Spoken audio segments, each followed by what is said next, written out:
voici l'entrée en scène de notre ami François Bunel. Bonsoir François. Bonsoir le gourou. Bonsoir à tous. Merci François. Alors ce soir François, je me disais, faudrait peut-être confier le design de notre studio à notre invité du soir, non? Oui, on peut même lui confier le design de la maison de la radio, oui, à mon avis, ce serait travail. chic. Ce serait chic. Alors effectivement, designer, ce sont des objets qui l'ont rendu célèbre. Des petits trucs, vous savez, une brosse à dents, un presse-agrumes, un lampadaire, un balai pour chiottes. Mais aussi des gros trucs, une moto, un hôtel hyper branché, un yacht, et puis... ça j'adore, il y a les trucs invraisemblables, incroyables, c'est-à-dire les éoliennes personnelles, les bateaux solaires, les véhicules à hydrogène et pourquoi pas un jour la navette spatiale écolo.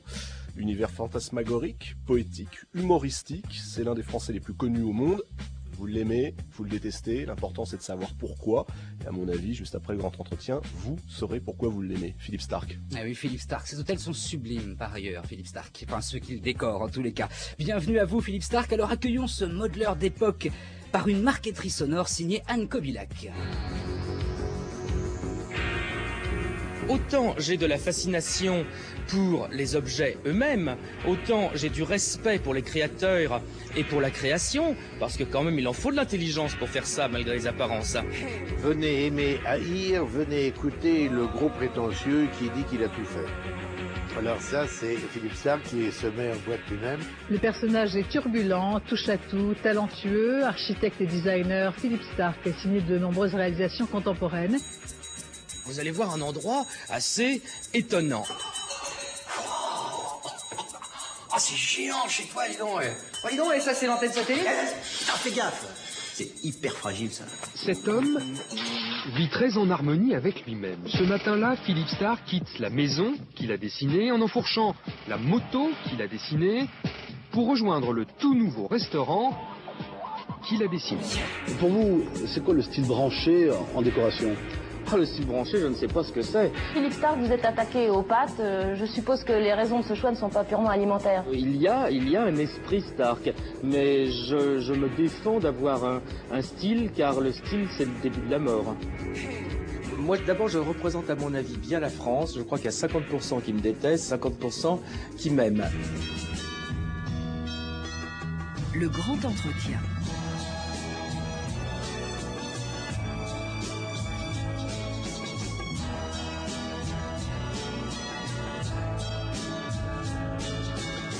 Le grand entretien.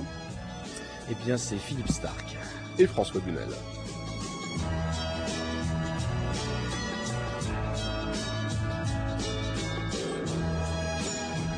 Bonjour Philippe Starck.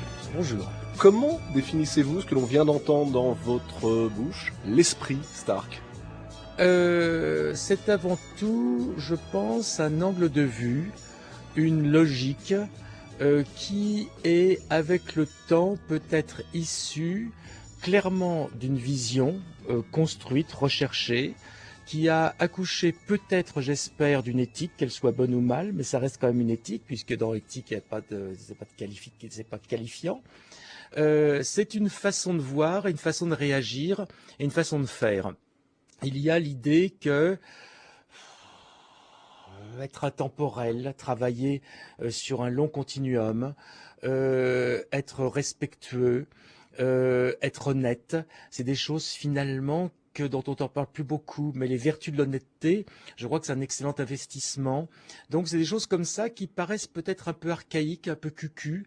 Je n'ai absolument pas peur du ridicule, je dois l'être depuis longtemps, mais je continue à prôner quelques valeurs comme ça qui sont les miennes, auxquelles je crois. On va venir aux valeurs, parce que les valeurs c'est souvent des mots, ce qui compte c'est aussi de les incarner, en tout cas quand on veut être du côté de l'éthique, de l'honnêteté, de ce que vous appelez la vision aussi. Un mot sur vous justement, gros prétentieux, turbulent, décorateur mondain, ce sont quelques-uns des adjectifs que vous-même vous utilisez pour parler de vous. Pourquoi jouez-vous ce rôle de l'autodénigrement? Parce que quand j'avais l'air content de moi, tout le monde disait que j'étais un mégalo. Donc le jour où j'ai commencé à dire nous à la place de je, tout le monde a commencé à me trouver humain. Et le jour où j'ai commencé à dire que j'étais un gros con nul, tout le monde a commencé à m'aimer. Sympa. Oui. C'est quand même une dégénérescence de société. Mais ça veut dire que vous avez compris aussi quel était le marketing de la célébrité, non, de la notoriété aujourd'hui. C'est pas mon genre. Mais d'abord je le pense. je le pense, j'ai pas assez d'imagination, ce qui paraît bizarre, pour pouvoir mentir. Et donc, je pense, arrivé à mon grand âge, que c'est un énorme ratage. Qu'est-ce qui est un ratage? Bah, moi. C'est-à-dire que vous avez devant vous un type qui a l'air totalement successful, pardonnez-moi de parler franglais, pour lequel tout fonctionne, c'est totalement vrai. Une vie de travail, mais une vie de bonheur, de reconnaissance, tout est beau, tout est facile, sauf que apparaît quand même une énorme bulle d'inutilité. Même si vous forgez, des objets destinés, pour certains, à être utiles à ceux qui les achètent? Oui, mais c'est quand même rien. Aujourd'hui, on est quand même dans une urgence qui fait qu'il y a des gens qui meurent tous les jours. Pendant cette interview, il y aura des millions de gens qui mourront. Et moi, j'aurai une brosse à dents et, comme vous l'avez dit, un balai à chiottes pour les aider à mieux mourir. C'est quand même pas grand-chose. Autrement dit, j'ai l'impression que si j'avais été un rien moins paresseux, si j'avais eu un peu plus confiance en moi, si j'avais été un peu moins lâche avec moi-même, j'aurais pu faire un tout petit peu mieux. Alors on peut toujours dire ça. C'est toujours facile de dire « Ah, moi, j'aurais pu faire autre chose ». Ben, le problème, c'est que ça me taraude et j'ai l'impression d'avoir formidablement réussi le mieux que je pouvais de ce métier qui n'existait pas, que j'ai même réinventé. Je pense que ce que j'ai fait, c'est vraiment formidable, à l'intérieur de rien. Donc c'est assez impressionnant quand même de se dire qu'on a passé sa vie croyant servir, croyant faire bien, avec une grande bonne volonté, une grande honnêteté, je le répète, un grand enthousiasme. Et le jour où on se retrouve vraiment devant des vrais enjeux, des vrais services à rendre, et ben on s'aperçoit qu'on est à poil et qu'on est impuissant. Ça fait un peu bizarre. Mais aujourd'hui, face à ce vertige, on sent d'ailleurs que vous êtes très sérieux et sincère lorsque vous le dites, vous pourriez décider de tout arrêter. Vous avez, pardonnez-moi, mais les moyens financiers de le faire, vous avez encore l'avenir devant vous, vous avez à peine 60 ans, une énergie incroyable que vous mettez, on va en parler, au service de projets totalement délirants, mais qui seront peut-être le quotidien de demain. Pourquoi ne pas justement commencer une nouvelle vie pour aller vers ce que vous appeliez tout à l'heure l'utile? C'est pas arrêter, c'est plutôt continuer, mais continuer en bien. Alors j'essaie, c'est ce que j'essaie de faire. Ça fait maintenant plusieurs années qu'on est sur le sujet. J'ai tout à fait restructuré mon organisation pour qu'elle soit plus souple. Et c'est vrai qu'en ce moment, on a des grands et beaux projets peut-être utiles. Vont-ils aboutir? Parce que là, c'est quand même des projets très très ambitieux avec des grands A. C'est des projets qui sont censés servir l'humanité avec un grand U. Alors vous voyez, là quand même, là je monte d'un cran par rapport au balai à chiottes. C'est très très compliqué, je crois qu'on va réussir, mais c'est pas évident. On est dessus, je peux vous dire, on est dessus. Je ne suis en aucun cas démissionnaire, je ne suis en aucun cas une grosse feignasse, je suis dessus. J'ai pris acte de mon erreur sur toute ma vie, de ma lâcheté. Je vais réparer, je suis en train de le faire.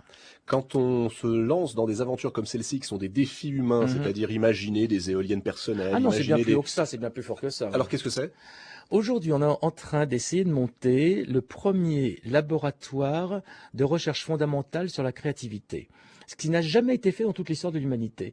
C'est-à-dire qu'aujourd'hui, à une époque où tout le monde parle de créativité, en fait, on a pris l'habitude de sauter un chapitre ou de pas voir le documentaire du film. C'est-à-dire qu'en fait, on parle toujours des applications, des résultats de la créativité. Alors, on va parler de design, en effet, d'architecture, de danse, de musique, de peinture. Mais ce ne sont que les applications. Qui, aujourd'hui, qui a cherché pourquoi il y a tout d'un coup un type qui lève la tête, qui fait « Eureka, j'ai une idée ». Cette espèce de miracle extraordinaire. Mais attendez, c'est que je vis tous les jours. C'est un neurochirurgien d'habitude qui cherche ça, c'est pas un designer. Mais il est dedans, ils sont dedans. C'est une équipe aujourd'hui qu'on est en train de monter. C'est pas de neurochirurgien, pas besoin de chirurgien. C'est des jambons sur le système nerveux. De tout bord, on est en train de monter ça. On va voir ce qu'on trouve. Il y a quelque chose de plaisant dans l'entreprise, c'est qu'on ne peut pas perdre. C'est-à-dire que si, comme dans un film de science-fiction, on arrivait devant le Grand Graal, et qu'il y a le Grand Graal qui fait « la création, c'est moi !» Et on fait « Oh là là, bordel, bonjour, est-ce qu'on pourrait faire des choses avec vous ?» Ça serait extraordinaire. Mais évidemment qu'on va sûrement pas trouver là-dessus, ça n'existe pas. Mais tout ce qu'on trouvera sera toujours bon à prendre. Tout ce qu'on trouvera sera toujours bon à transmettre. Tout ce qu'on trouvera sera toujours bon à enseigner à des vieux, à des jeunes, afin qu'ils soient créatifs dans tout. Car on a de moins en moins besoin de travailleurs, mais on a toujours besoin de créatifs. Et on n'a jamais été bizarrement dans une époque autant moins créatif, pardonnez-moi pour le mot français. Mais bien sûr, on ne parle que ça, mais c'est du genre créatif. Si nos ancêtres avaient été aussi peu créatifs que nous le sommes aujourd'hui, on sera à l'âge des cavernes. On serait encore sur des bancs de vachers. Il y a un genre créatif, mais c'est pas là. Il y a tellement de nouveaux territoires à explorer, tellement de choses extraordinaires. C'est un peu à l'image des océans. Vous vous rendez compte que la Terre est recouverte par 2/3 d'eau des océans et qu'on ne connaît que 2% des océans. Eh bien, ce qu'on a en face de nous, c'est exactement la même chose. Dans des territoires formidables, et en plus dans des territoires somptueux qui arrivent devant nous, par exemple, c'est la pauvreté. Notre future pauvreté. Comment va-t-on réinventer notre future pauvreté? On le sait, c'est fait, ça y est, c'était attendu. Il y a eu déplacement d'énergie, il y a la fin de l'Occident, c'est normal, comme il y a eu les Incas, les Égyptiens. Maintenant, c'est passé en Asie, ça va passer un petit peu en Amérique du Sud. Donc, on pourrait considérer que nous sommes en décadence. Ce n'est pas vrai. On sera en décadence seulement si on le prend mal, si on y va à reculons. Mais si on le prend de face, et si nos présidents et nos hommes politiques nous disaient, mais arrêtez de vous entre-déchirer, c'est pas votre sujet, c'est pas de votre faute, c'est même pas français, c'est à peine européen, c'est pas de votre faute, c'est un problème de déplacement de masse. Eh bien, on pourrait se réinventer. Il faut qu'on se réinvente. Il faut qu'on réinvente notre future dignité. Il faut qu'on réinvente notre future élégance de pauvres. C'est un territoire extraordinaire. Et c'est seulement par ce passage de réinvention, de renaissance des cendres, de réinvention à partir des cendres, que l'on pourra revenir sur la scène mondiale. Ça prendra combien de temps? Je ne sais pas. Ça dépendra de nos talents et de l'énergie à se réinventer. Donc, vous voyez comme il y a des choses magnifiques à faire. Ben là, il faut créer. Alors, le projet est absolument passionnant, Philippe Starck, mais comment intervenez-vous, vous? Ben moi j'ai l'idée, j'ai l'idée et je rassemble les gens. Tout à coup, le designer se dit tiens, j'ai une idée, je vais sauver l'humanité, parce que c'est ni plus ni moins que cela. Non, pas sauver l'humanité, c'est simplement lui rappeler qu'il a des devoirs. Que nous avons la chance d'être une espèce animale qui avons un jour décidé de prendre le contrôle de la qualité de notre vitesse de mutation. Un jour, il y a un type qui était en train de paître dans un champ et avec ses potes et qui relève la tête et qui dit « j'ai une idée ». Et ses amis lui disent « mais qu'est-ce que c'est une idée ?» Il répond « j'en ai aucune idée, mais je vais trouver ». Ce qui est exactement la réponse d'Einstein. Quand on lui a demandé « quelle a été votre vie, monsieur Einstein ?» Il a dit « écoutez, j'ai eu une intuition, j'ai passé ma vie à essayer de la prouver ». C'est ça la beauté de nous. On est des somptuosités, il faut se le rappeler. On est des choses extraordinaires. On a des rêves, on a des fantasmes, on a des visions, choses comme ça. Eh bien, il ne faut pas l'oublier car c'est la plus belle chose. C'est notre romantisme, notre poésie. Et hélas, pour plein de raisons, l'urgence, l'angoisse, l'abrutissement, la vénalisation, le cynisme, l'avidité, il y a plein de choses qui font qu'on oublie qu'on a des devoirs de respecter notre noblesse. Alors on est au cœur du sujet, puisque j'ai un cobaye, en l'occurrence vous, sous le micro, je vais vous poser la question à vous. Vous parlez de la créativité formidable. Quand on a un Philippe Starck qui, j'imagine que ça doit vous arriver au moins une minute dans la journée, ne fait rien, et qui tout à coup est traversé par un rêve, une idée. Qu'est-ce qui se passe? Comment passe-t-on de l'idée à sa réalisation? Alors, c'est un petit peu le contraire. C'est qu'en fait, je n'ai jamais une minute de libre. Jamais? Jamais, ça n'existe pas. Je sais pas, là, ça n'existe pas. J'adorerais m'ennuyer parce que l'ennui, c'est un truc qui est formidable. Il faut d'ailleurs encourager les enfants, forcer les enfants à s'ennuyer parce qu'aujourd'hui, il y a une machine terrible qui les empêche de s'ennuyer. On leur donne des jeux, des machins, des activités. Il faut aller au tennis, la piscine. Et ils n'ont pas le temps de développer leur propre imaginaire. Mais beaucoup de grands artistes, beaucoup de grands scientifiques ont dit que justement leurs grandes idées étaient venues de l'ennui. Vous vous ennuyez pas? Comment pouvez-vous avoir ces grandes idées? Justement, c'est mon souci. J'adorerais m'ennuyer. C'est pour ça. Alors la créativité, selon Starck, qu'est-ce que c'est le secret? Mon propos, ma différente, je ne sais pas, ma spécificité, c'est que je suis ailleurs, totalement ailleurs.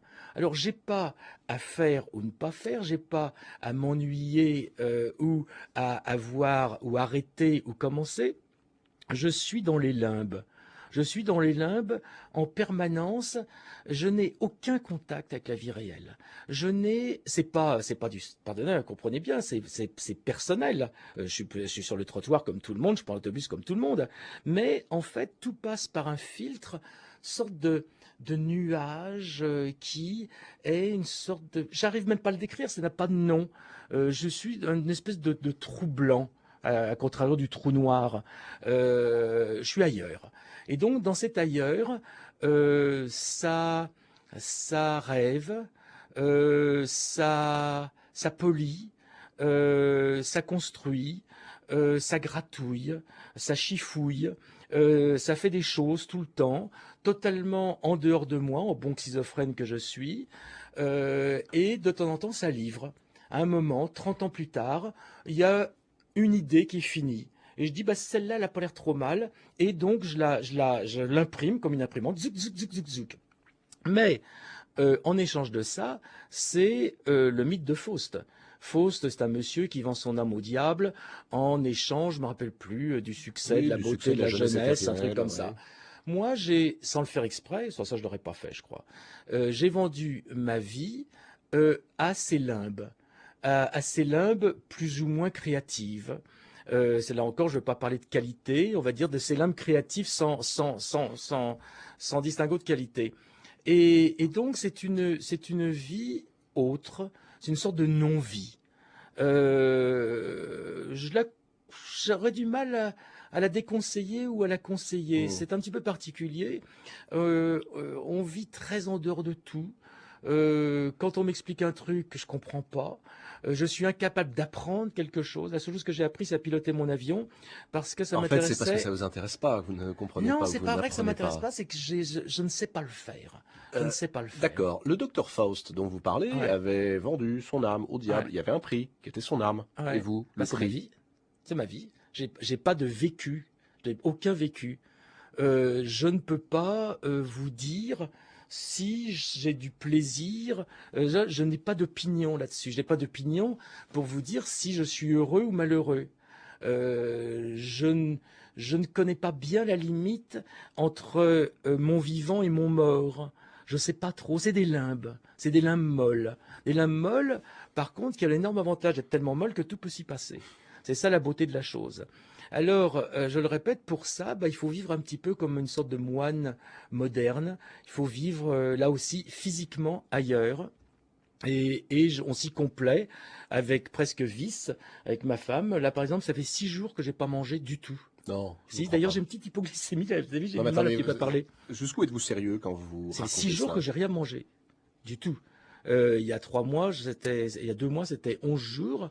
Je n'ai pas mangé du tout. Et là, on sort d'une pièce en Allemagne, une chambre d'hôtel sur un lac à Constance. Et ça fait 6 jours que je travaille non-stop, 12 heures par jour sans manger. Si vous ne mangez pas, est-ce que vous avez d'autres activités qui ressemblent à peu près à ce que font les êtres humains normaux? C'est-à-dire, je sais pas, écouter de la musique, lire des livres. Ah non, la musique, journaux. c'est pas écouter la musique, c'est être la musique. Je ne vis que dans la musique. C'est-à-dire?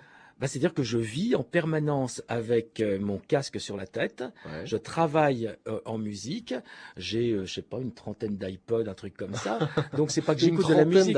Ah oui, de peur qu'il y en ait un qui tombe en panne, de peur de le perdre, de peur quoi que ce soit. Et donc je n'écoute pas de la musique, je suis dans la musique. Quand vous travaillez, par exemple, la musique aide à la créativité, puisque ça reste pour vous un mystère. Les fameuses limbes dont vous parliez tout à l'heure, est-ce qu'on les rompt par non, mais les limbes après sont instrumentalisées. C'est-à-dire que quand je dois, si je peux me permettre d'employer un mot vulgaire exprès pour que ça soit plus drôle, rentabiliser ces limbes. Oui, à ce moment, oui, c'est vrai que c'est pas très bon genre.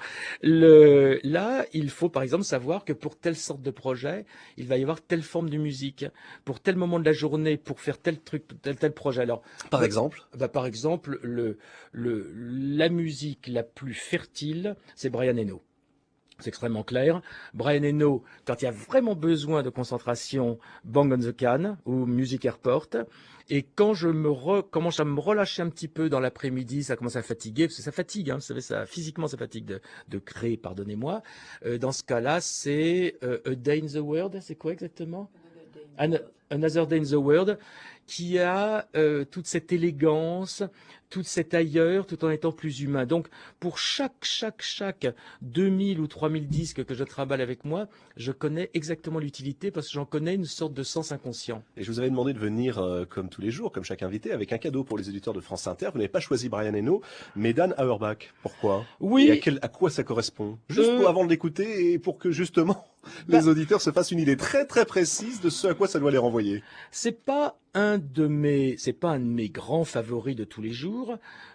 Par contre, quand la question m'a été posée, j'étais très très très intéressé par ce type parce qu'il y a de la vérité dedans.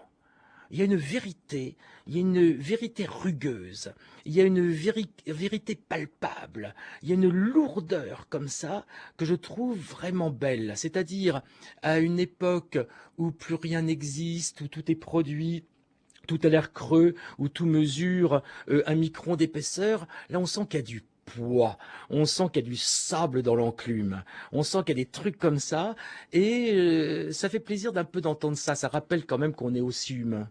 La culture, selon Philippe Stark, ça donne notamment Dan Auerbach, ça s'appelle Heartbroken in Disrepair.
Le grand entretien de François Bunel sur France Inter.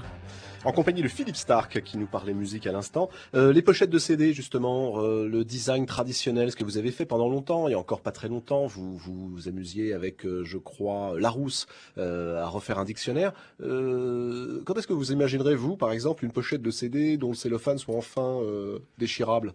Je m'intéresse jamais au concept passé. Le CD, ça y est, c'est fini, c'est mort. Donc je ne me donnerai jamais la peine d'y réfléchir. Et le livre? Ah, ça y est, j'ai passé le cap aussi. J'étais à l'e-book longtemps, à l'e-paper, et maintenant je suis à l'iPad. Et aujourd'hui, ça me paraît aberrant d'avoir un livre en main. Quand on lit beaucoup, quand on voyage beaucoup, je peux vous dire que trimballer des livres, c'est un gros problème. Moi, ça représente un tiers de mes bagages. Aujourd'hui, avec l'iPad, qui est encore trop lourd, mais ça va s'arranger, j'ai quand même tous les livres Tous les livres. Ah bah oui, quand même. Pas encore tous les livres, Ouais, mais pas ça ne serait encore. tardé. Vous pouvez pas tout télécharger.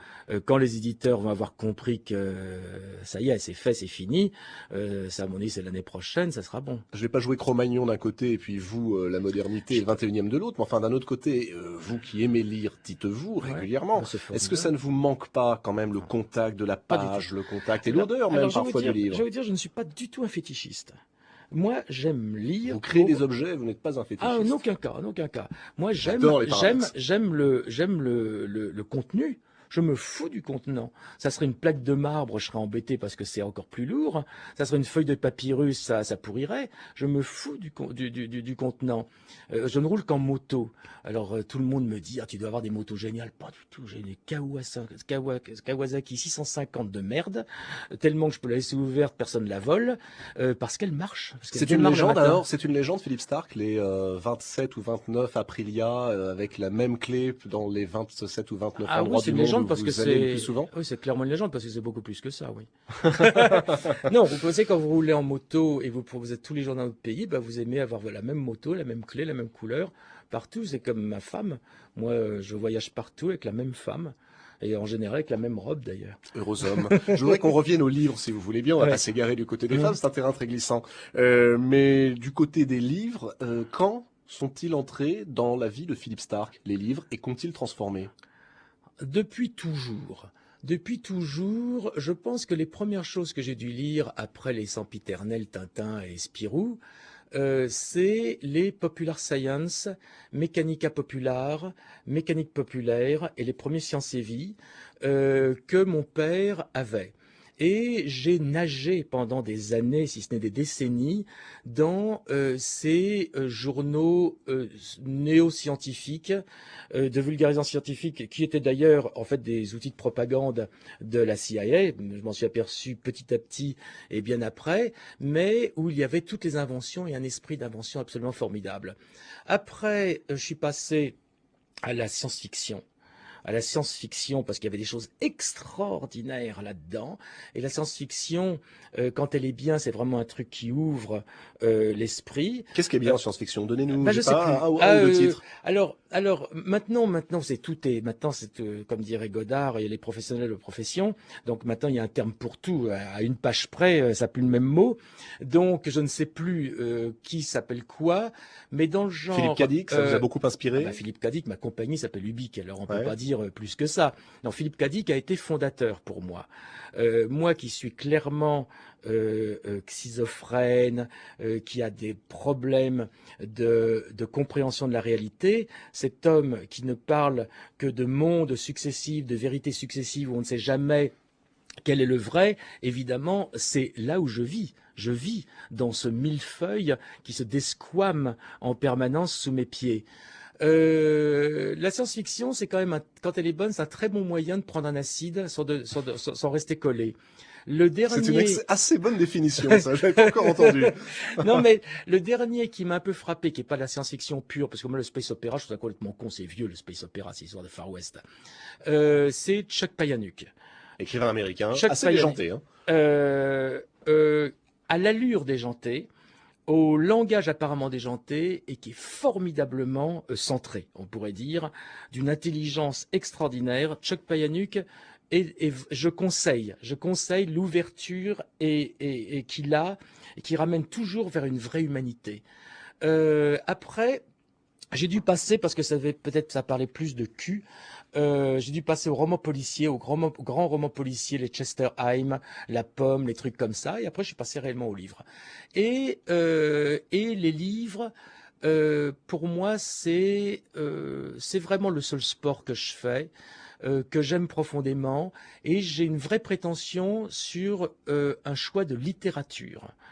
J'ai une rage profonde, mais profonde, un dégoût profond pour la presse issue du marketing, les best-sellers merdiques qui fleurent tous les jours, des commandes d'éditeurs dans le genre tiens, il y a un truc qui a marché, tu vas faire pareil, on va faire quelques millions. Ça me dégoûte affreusement parce que quand on a la chance d'avoir un art ultime comme la littérature, on n'en fait pas de la merde, on ne le vulgarise pas. Donc j'ai la prétention de lire de la littérature diverse. Et c'est quand même des choses les plus transportantes, excepté faire l'amour. Quel est le dernier très bon livre que vous avez lu et que vous nous conseilleriez du côté de ce qui, pour reprendre vos termes, n'est pas de la merde? Ah oui, alors là c'est clair, d'ailleurs c'est marqué dessus, prix Nobel de littérature 2009, on peut pas dire que je enfin, attendez, excusez-moi, hein. Parfois ça va peu dire n'importe quoi, mais non, enfin bon là en l'occurrence c'est les plutôt Nobel, je veux dire Toni Morrison, Nobel il y a une dizaine d'années, et j'en ai lu un. Non, en général ils se trompent peu, alors là ils se trompent pas du tout. Alors pourquoi ce livre me fascine? C'est un livre difficile, c'est un livre où il faut un peu s'accrocher, et je me disais mais qu'est-ce qui me plaît là-dedans? Herta Müller. Herta Müller, le renard était déjà le chasseur. C'est qu'en fait, j'ai retrouvé un territoire qui me plaît, c'est le territoire des entre-les-deux. Et l'entre-les-deux là, c'est entre l'autisme et la dite normalité. J'ai une passion pour les autistes. J'ai une passion pour les autistes en eux-mêmes. J'ai une passion pour le langage autiste. Et j'ai une passion pour le penser autiste.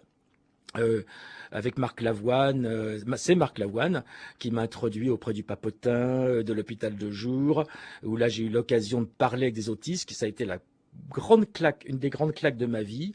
Je lis toujours le Papotin, j'essaye de comprendre ce qu'ils veulent dire, j'en aurais pas la prétention, mais de comprendre l'extraordinaire élégance de leur langage.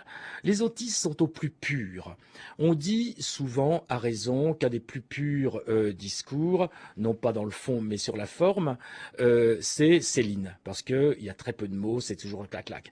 Les autistes vont encore plus loin, et on est dans le pur cristal de beauté. Alors, le plus beau livre écrit par un autiste, je ne me rappelle jamais du nom, c'est un gamin de 16 ans suédois qui l'a écrit avec l'aide de sa mère, qui s'appelle, oh là là là, je suis trop bête, et ben voilà, je vous le dirai un autre jour, comme ça vous pourrez le dire, et il y a des fulgurances. Mais c'est pas de l'anecdote, on n'est pas dans le pauvre garçon, il est autiste, non, c'est pas vrai, rien à foutre, il y a plein de gens qui ont pire que ça. Il y a des beautés pures. Alors voilà, Herta Müller, l'intérêt, c'est que on sent qu'elle est juste à la limite. Parce que maintenant, on reconnaît, comme dans tout, heureusement, comme dans la sexualité, des différents degrés. Moi, par exemple, je suis autiste à un certain degré. Et donc, vous pouvez partir de 0, arriver à 100%. Moi, je dois être autiste à 15, 20. Elle est autiste, à mon avis, vers 45-50, c'est-à-dire au bord du basculement. Et donc, on sent une personne, un humain, qui s'accroche à vouloir encore parler à l'autre, mais qui décroche de temps en temps. Et quand il décroche, c'est de la beauté absolue. La structure même de la pensée. Alors, c'est difficile, mais il y a cette beauté inimitable, incommensurable, cristalline des autistes. Herta Müller, prix Nobel de littérature l'année dernière, et ça s'appelle donc Le renard était déjà le chasseur, publié en poche, hein, donc tout le monde peut y aller, c'est chez Point Seuil. Où en êtes-vous, Philippe Starck, du futur, puisque vous parliez tout à l'heure de science-fiction, et que plus ça va, plus j'ai l'impression de me trouver face à un personnage de roman de Philippe Cadic, c'est-à-dire un type comme ça, qui veut explorer le cerveau, mais qui voudrait aussi déjà voler, si possible voler autour de la Terre, pour nous dire quels sont les problèmes qu'il y a sur la Terre. Alors voler autour de la Terre, je devais commencer là, puisque je fais partie, je suis directeur créatif de Virgin Galactic, donc un des membres fondateurs. Faut expliquer ce qu'est Virgin Galactic, parce que tout le monde n'est pas encore connecté sur votre satellite. La Virgin Galactic, c'est quelque chose qui est assez extraordinaire puisque c'est la libération de l'espace et la démocratisation de l'espace. Aujourd'hui, l'espace, jusqu'à aujourd'hui, jusqu'au premier vol de Virgin qui est fait, en termes de prototype, l'espace appartenait aux militaires. C'est-à-dire que nous, civils, c'est fermez vos gueules, c'est nous qui décidons. C'est embêtant quand même, parce que l'espace, c'est pas rien. C'est quand même tout. On est un grain de sable par rapport à l'espace. Donner le on est grand d'accord qu'on tout. parle pas de l'espace aérien, on parle de l'espace L'espace, au-delà, l'espace, voilà, entre ici, la Lune, intersidéral, voilà, voilà. c'est ça. Et laisser ce territoire sublime à des militaires, il faut pas. Donc Virgin va permettre à des civils de rentrer dans l'espace, d'avoir leur propre fusée, d'avoir leur propre compagnie. Aujourd'hui, il y a à peu près 3-4 compagnies qui se montent d'espace privé. Il y a cette compagnie qui vient de s'associer, ce jeune type américain, un ancien trader qui a aussi la compagnie de voitures électriques Tesla, qui est maintenant associé avec la NASA. Un type de 35 ans, vous vous rendez compte, associé avec la NASA. Donc aujourd'hui, ça bouge sur l'espace. L'autre chose, la démocratisation, c'est qu'aujourd'hui, ça coûte encore très cher. Alors le premier voyageur, je crois qu'il est payé 100 millions de dollars, son truc. Après, il y a eu 20 millions. Mon ami Guy Laliberté du Terre du Soleil, je crois, paye une trentaine de millions bientôt. Pour un vol inter. Oui, pour galactique. un vol. Enfin, en tout cas, non, voilà, un vol dans l'espace. Orbital. Ouais. Et là, le ticket de Virgin, c'est 200 000.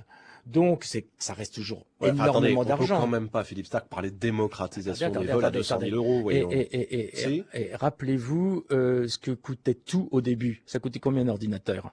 Est-ce que c'était payable un ordinateur? Aujourd'hui, ça vaut 100 euros un ordinateur. Ben, ce sera la même chose. Aujourd'hui, 200 000, ça reste beaucoup d'argent. C'est rien déjà par rapport aux 100 millions de dollars. Et dans 5 ans, ça vaudra rien. Ah oui, bien sûr, évidemment. Évidemment. Vous savez, c'est rien. C'est rien. C'est la NASA qui avait mal posé le problème. La NASA n'avait que des one-shots. C'est-à-dire, ils n'avaient pas du récupérable. C'était un gâchis formidable. Ils s'en foutaient, c'est l'argent de l'État. Quand c'est des privés qui commencent à le faire, il faut que ça soit récupérable. Alors finalement, ces fusées-là, c'est d'énormes avions qui vont beaucoup plus haut. Au fur et à mesure, Philippe Stark, que je vous entends parler, je trouve ça passionnant. Je me pose une question simple. Êtes-vous encore un designer? Mais j'ai jamais été un designer. Ah bah voilà, c'est la raison pour laquelle. Non mais attendez, soyez polis. Non, moi j'ai jamais été rien. Moi je suis un aventurier avant tout. Je suis un explorateur, voilà. Je suis un explorateur beaucoup plus correct que Stanley Livingstone. Quand vous dites j'ai créé n'importe quoi pour me faire remarquer, ça c'était dans l'hebdomadaire Marianne il y a 2 ans. Ouais, ça correspond à quelque chose qui est définitivement révolu. Ah oui, clairement, oui. Ah oui, clairement. Non, j'avais 15 ans, j'étais un peu autiste, clairement schizophrène, rejeté par tout le monde, plutôt mignon pourtant, beaucoup plus mignon que maintenant. À une époque où on aimerait bien embrasser les filles, j'existais même pas à leurs yeux. C'est même pas même pas qu'on me rejetait, on ne me voyait pas. Ma façon de parler, ma façon de penser était répulsive. C'est pas très drôle pour un gamin. Donc, j'ai dû réfléchir avant de devenir fou complètement, ou plus, suivant votre opinion. Comment exister? Je me suis dit, peut-être que créer, ça fait quelque chose. Je me rappelais l'homme invisible qui se mettait des bandelettes. Oui, le film. Le type, il était invisible, sauf qu'il mettait des bandelettes autour de lui. Et là, il était visible. J'ai mis des bandelettes. Et si c'était ça, finalement, le secret de la créativité que vous cherchez à percer, Philippe Stark, finalement, uniquement pour plaire aux filles. Mais évidemment. Mais attendez, évidemment, ce n'est pas le fond du fonctionnement chimique de la chose, mais c'est un des moteurs. Merci beaucoup Philippe Stark, c'était passionnant. Revenez pour nous raconter, je sais pas, dans 5 ans, où vous en serez de ces vols démocratiques à travers l'espace. Merci infiniment de nous avoir fait partager quelques-uns de ces secrets de la création. Merci à Anne Kobilac qui réalisait cette émission. Véronique Jolivet pour les archives de l'INA, vous avez pu en entendre quelques-unes en début d'émission. Et puis évidemment Anne-Sophie Lazare et Anne Giraud, Aude Giraud qui m'ont aidé à la préparer, cette émission.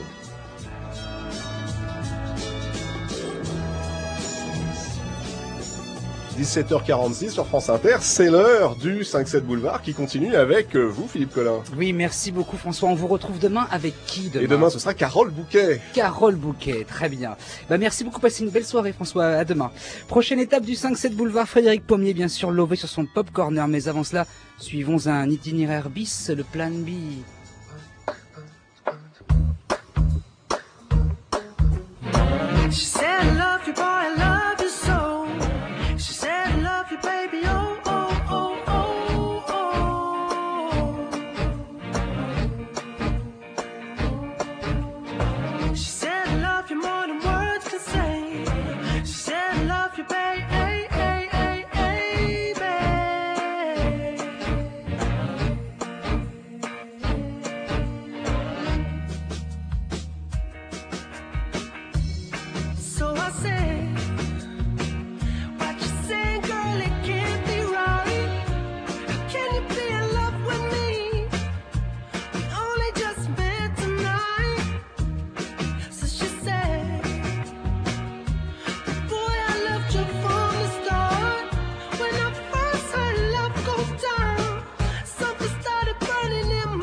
the courts, pleading my case from the witness box.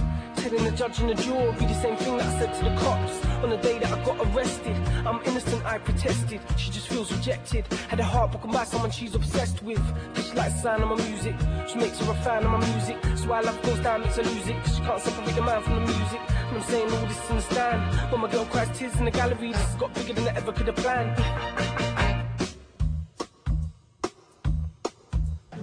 She said, I love you, boy, I love you so. She said, I love you, baby, oh, oh, oh, oh, oh. Yes, she did. She said, I love you more than words can say. She said, I love you, baby, hey, hey, hey, hey, baby. So I said, then why the hell you gotta treat me this way? You don't know what love is. You wouldn't do this if you